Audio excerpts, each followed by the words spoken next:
Mesdames, Mesdemoiselles, Messieurs, bonsoir à toutes et à tous. J'espère que vous allez bien. Certains s'étaient ennuyés à Catalunya. Ils ne trouvaient pas forcément d'intérêt à la course. Là, je ne donne pas cher de votre peau. Si vous vous étiez ennuyé à Catalunya, je n'imagine pas pour cette course au Mugello. Très peu de dépassements, très peu d'action, pas de chute, pas de rebondissement, quasiment rien. C'est assez inédit. Ça faisait très longtemps que nous n'avons pas eu une course aussi calme sur toute la durée de la course. Franchement, très peu de dépassements. Tout s'est fait dans les premiers tours. Si à Catalunya, il y avait de la stratégie, au Mugello, tout le monde est parti avec le même train de pneus, à part Maverick Viñales. Et puis, la dégradation des pneus n'était vraiment pas incroyable. Donc, même sur le côté stratégique, peu de choses à regarder, peu de suspense. Et c'est vrai qu'après les 3 premiers tours, le résultat était quasiment figé, mis à part Enea Bastianini qui nous a offert quelques belles choses et on va en parler à la fin de cette vidéo. Et bien voilà, on va essayer de trouver quelque chose à dire sur chaque constructeur. Mais c'est vrai que c'était plutôt calme pour ne pas dire ennuyant. Et on commence comme d'habitude, c'est notre petit rituel. C'est parti pour Honda.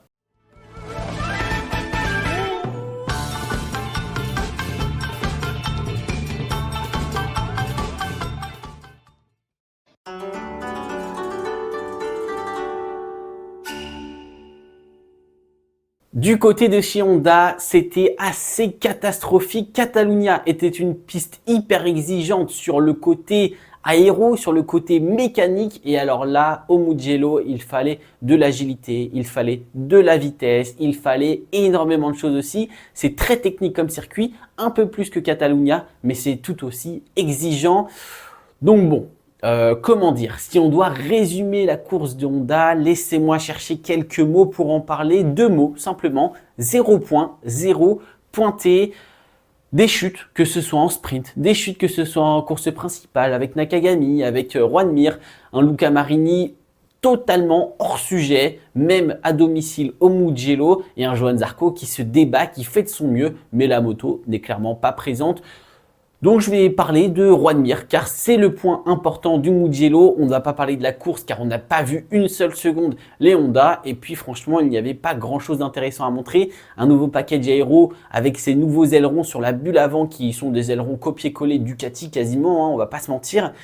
Mais bon, franchement, juste de l'aéro sans apporter des modifications à l'électronique notamment, au châssis et au moteur, ça ne va pas servir à grand chose, mais c'est déjà un bon début et le gros package va arriver normalement après la pause estivale. Donc on attend de grosses améliorations. Mais parlons de Juan Mir. Juan Mir, 26 ans, champion du monde MotoGP en 2020, il y a 3 ans et demi de ça, souhaite prendre sa retraite. En tout cas, il y réfléchit. Dites-vous que c'est tellement compliqué ces 2 dernières années sur Honda avec Juan Mir.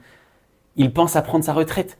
Psychologiquement, mentalement, il ne suit plus. Physiquement, il ne suit plus non plus. Je rappelle, Juan Mir, l'année dernière, c'est le pilote qui est le plus tombé tout au long de l'année.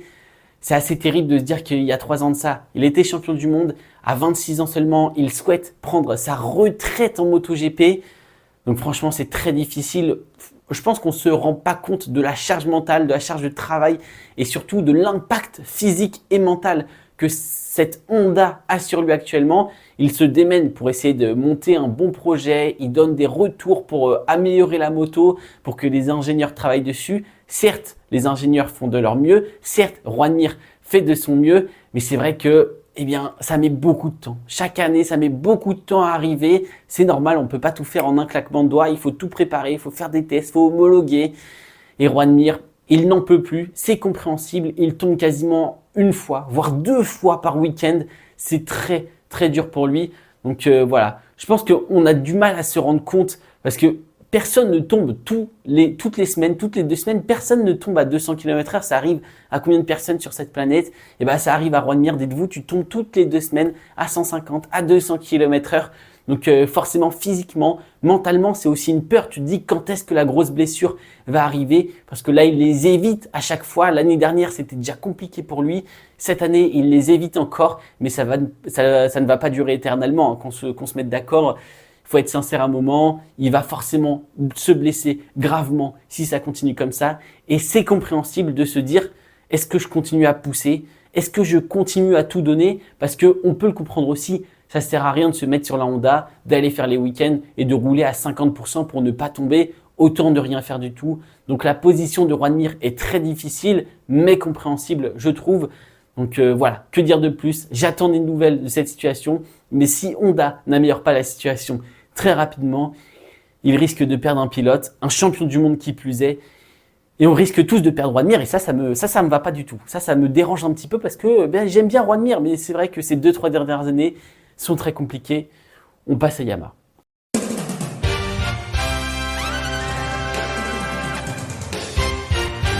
Chez Yamaha, c'est beaucoup plus positif que chez Honda. On a de la performance dès le vendredi. On a un passage direct en Q2 pour Alex Rins. Le samedi, c'est pareil. Il y a eu de très belles choses qui nous ont été montrées. Après, il faut remettre un petit peu les choses dans leur contexte. Quelques semaines auparavant, Yamaha était déjà au Mugello.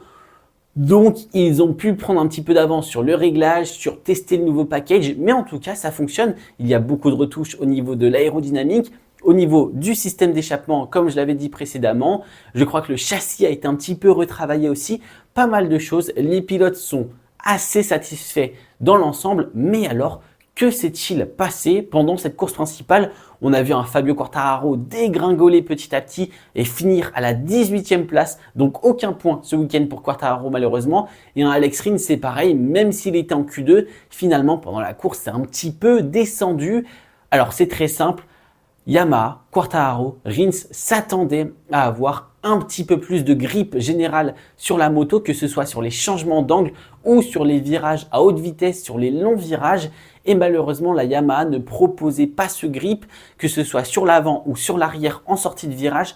Donc Quartararo a trouvé la moto très physique à piloter sur les changements d'angle notamment. Il devait vraiment mettre beaucoup de force, mettre beaucoup d'intensité pour faire changer d'angle la moto. Et alors au Mugello, c'est vraiment le pire circuit pour avoir des problèmes sur le changement d'angle. Je vous le rappelle, hein, rien que le premier secteur, on parle de 2 chicanes. Après, on arrive à Casanova, Savelli. Après, les 2 Arrabbiata, on a encore une chicane. Et on a la dernière chicane avant Bucciné. Donc, c'est un circuit avec des changements d'angle dans tous les sens. Donc, si votre moto ne grippe pas à l'entrée, très difficile de la faire changer de côté.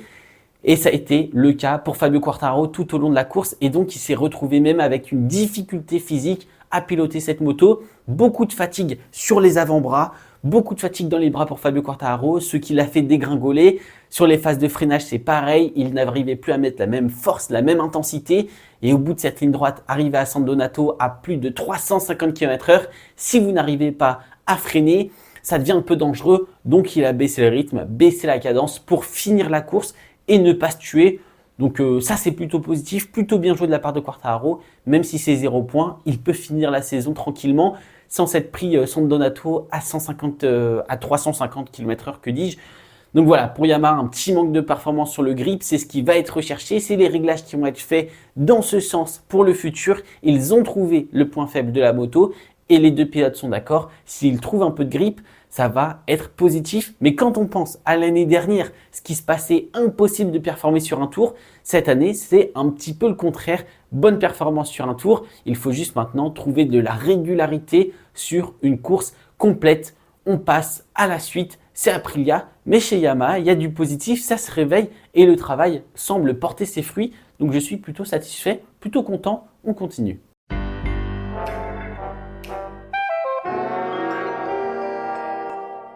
Malheureusement pour Aprilia, à domicile, ce n'est pas franchement le résultat escompté. Beaucoup de difficultés, que ce soit pour Viñales, pour Espargaro et les autres pilotes. On avait vu de belles choses dès le vendredi avec notamment Miguel Oliveira. Après ensuite le samedi avec Raúl Fernandez. Bon, pendant la course sprint, n'hésitez pas à aller voir la vidéo encore une fois. Ça s'est pas si bien passé que ça. Mais en tout cas, on va parler des pilotes officiels et les pilotes Trackhouse ont subi les mêmes problèmes. Mais cette RSGP 24 n'était pas du tout adaptée et n'était pas du tout performante sur ce circuit du Mugello.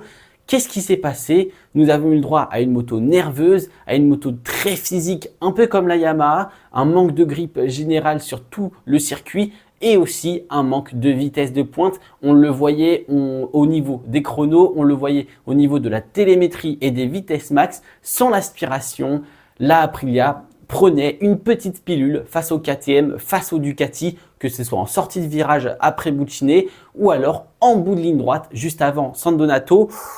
La Aprilia n'était nulle part en termes de performance aujourd'hui. C'est assez dommage parce qu'on s'attendait à une peut-être moins bonne performance qu'à Catalunya où c'est un circuit parfait pour la Aprilia, effectivement. Mais alors là, franchement, c'était difficile.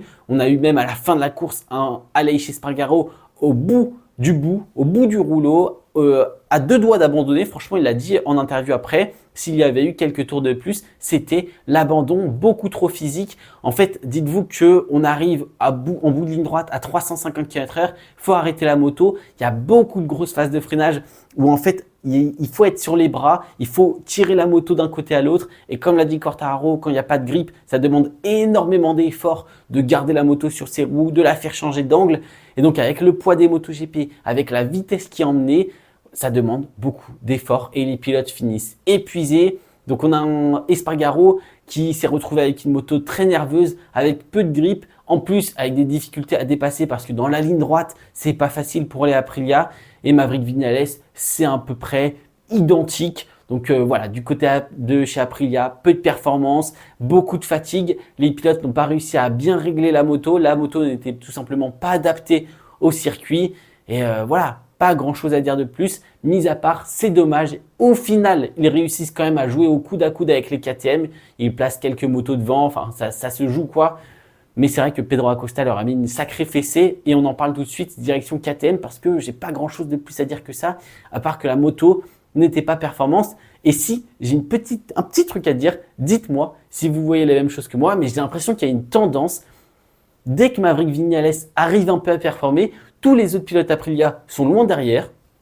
Ça, je ne pourrais pas l'expliquer. Et comme par exemple à Catalunya, on a du Oliveira qui performe à peu près, Fernandez, Espargaro qui performe, eh bien, Viñales se retrouve tout au fond de la grille. J'ai l'impression que cette tendance est là depuis l'année dernière. Dites-moi si vous voyez les mêmes choses. Mais voilà, j'ai l'impression de voir ça. On passe à KTM. Peut-être que je dis n'importe quoi.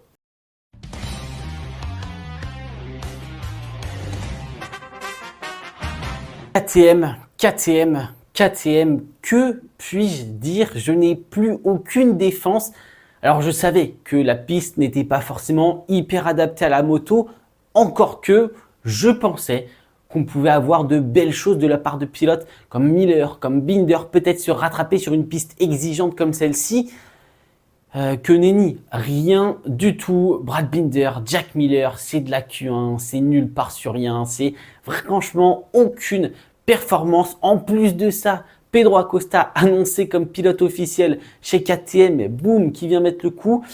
C'est difficile, c'est franchement difficile. Augusto Fernandez qui abandonne, que ce soit en course sprint, en qualif, en course principale, aucune performance pour les pilotes officiels. Le seul qui a été capable de faire quelque chose et de quelle manière? Podium en course sprint, top 5 en course principale au milieu des Ducati.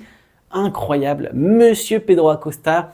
Donc voilà, j'ai pas envie de dire grand chose à propos des KTM. Je pensais que sur un circuit où il y avait besoin de vivacité, où il y avait besoin de puissance au niveau du freinage, d'un bon train avant capable de diriger la moto dans des courbes rapides, dans des changements d'angle rapides, je me disais, la KTM peut peut-être aujourd'hui jouer une belle carte.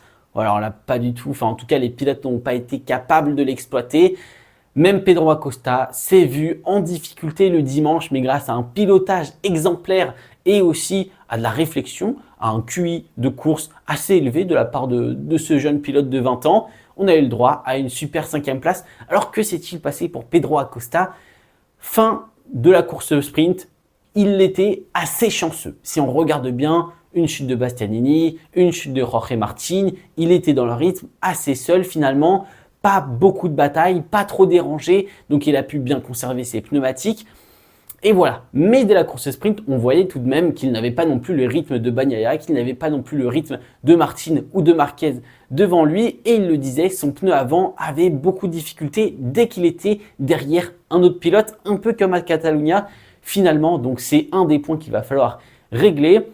Et aussi pendant la course principale, alors forcément, il se faisait distancer petit à petit, notamment dans ce 4e secteur où il indiquait que la KTM a des soucis dans ces longs virages rapides en appui où il faut ensuite ressortir avec beaucoup de vitesse, C'est le principal problème de Pedro Acosta dans ce secteur 4 et de la KTM dans ce secteur 4. Donc difficile de remettre les gaz assez tôt. Pour autant, c'est la plus grande ligne droite du championnat. C'est la ligne droite où il faut remettre les gaz le plus tôt possible. Donc c'est assez dommage sur ce circuit et on ne peut pas profiter pleinement de la capacité moteur de cette KTM. Donc voilà, un Pedro Acosta un peu en difficulté sur cette sortie de dernier virage dans ce quatrième secteur qui n'a pas pu exploiter finalement tout le potentiel de sa machine car le potentiel se limitait assez rapidement sur certaines parties. Mais voilà, sinon un très bon Pedro Acosta qui nous fait un beau top 5, un beau podium en course sprint et surtout une belle promotion dans le team officiel dès l'année prochaine. Et alors ça fait plaisir. Je pense que tout le monde s'y attendait un petit peu au vu du début de saison de Jack Miller et surtout du début de saison de Pedro Acosta. C'est totalement mérité. Et voilà, on va passer à Ducati parce que KTM totalement invisible, mis à part Pedro Acosta qui nous a régalé. On passe à Ducati.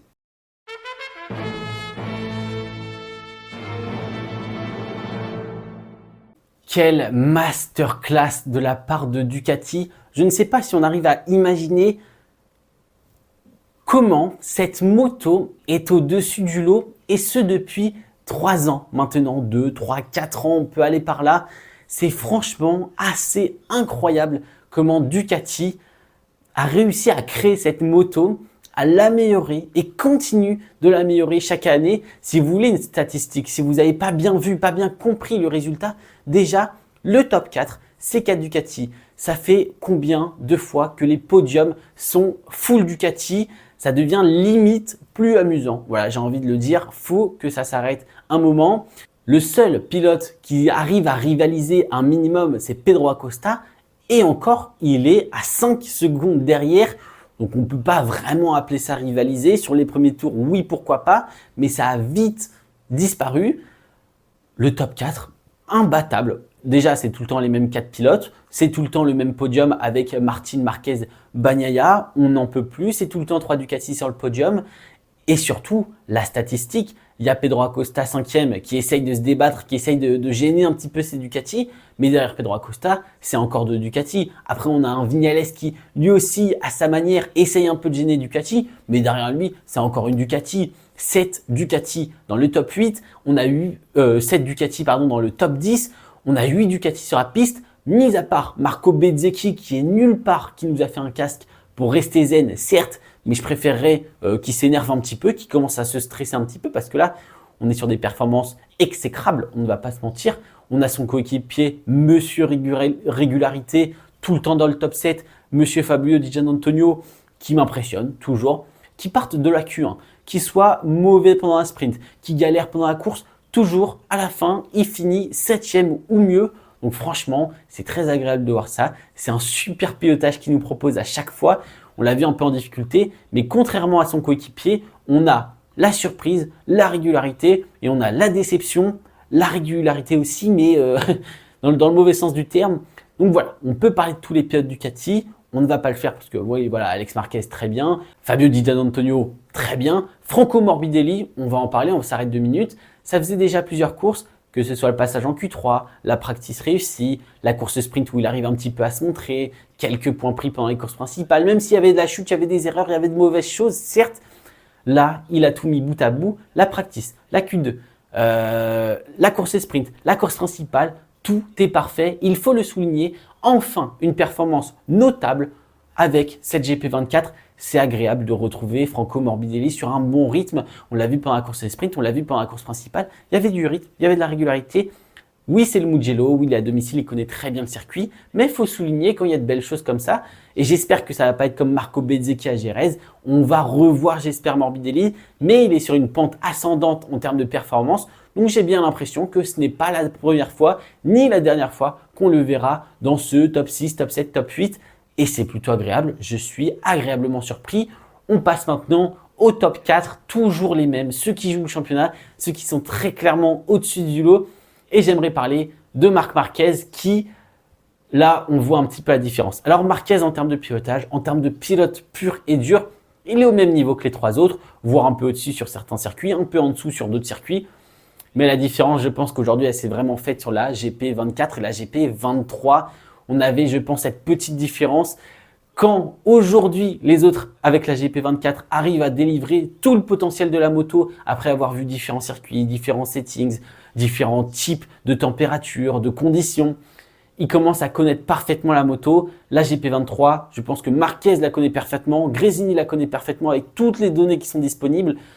Et malheureusement, on ne peut pas aller plus loin. Je pense qu'ils sont en train d'atteindre la limite de la moto. On l'a vu, Marquez a tenté de changer sa trajectoire dans le dernier virage d'Ambucine. C'est pour ça d'ailleurs qu'il y avait de la fumée pendant la course. En fait, il changeait sa trajectoire pour essayer de rivaliser avec les GP24 dans la ligne droite. Et malheureusement, sur cette nouvelle trajectoire, il y avait une bosse qui venait comprimer la suspension arrière car le ride height device va très très bas. Et donc, on avait ce petit frottement qui faisait de la fumée. Mis à part ça, devant, c'est de la régularité tout le temps. Mis à part la chute de Martin pendant la course sprint, qui est une grosse erreur, on ne va pas se mentir. Bastianini, exceptionnel. Bastianini, très très bon. Je ne pense pas qu'il pouvait aller jouer la win, mais alors il s'est peut-être réveillé un petit peu tard, on s'est fait peur. Son dépassement dans le dernier virage me fait penser à un dépassement de Johann Zarco l'année dernière. Ligne intérieure, très collée, tout simplement parfaite. Martin qui s'est peut-être un petit peu trop relâché dans le dernier tour, quoique il l'a dit, il avait essayé d'attaquer Bagnaia, mais ça s'est vite transformé en échec en fait en arrivant près de Bagnaia, des turbulences, beaucoup de mouvements, des difficultés à garder la moto. Donc voilà, il a préféré ne pas prendre de risques et peut-être qu'il n'a pas pris assez de risques justement. Et devant le Cyborg, regardez la table détente Bagnaia, c'est du 46 tout le long, il n'y a pas un 47, il n'y a pas un 48 qui vient gêner tout ça. C'est du 46, une 46 tout au long de la course. Un Cyborg, un robot, une Jorge Lorenzo, franchement, en tête avec un départ magistral. Enfin, franchement, Francesco Bagnaia en course principale, c'est le meilleur actuellement sur la grille, sans aucun débat. Si Martin est le meilleur en course et sprint, Bagnaia est le meilleur, mais sans aucun doute en course principale. Donc voilà. Je ne sais pas s'il y a plus de choses à dire que ça. Bastianini qui nous fait deux beaux dépassements sur Marquez et sur Martin. Mais c'est vrai que la course, en fait, c'est géré sur chaque pilote qui se suivait. 5 dixièmes, 5 dixièmes, 5 dixièmes, 5 dixièmes. Et voilà, fin de la course. Ils sont tous restés les uns derrière les autres. Voilà, c'est tout. Pas grand-chose à dire de plus. On passe à la Moto 2, à la Moto 3 pour conclure tout ça.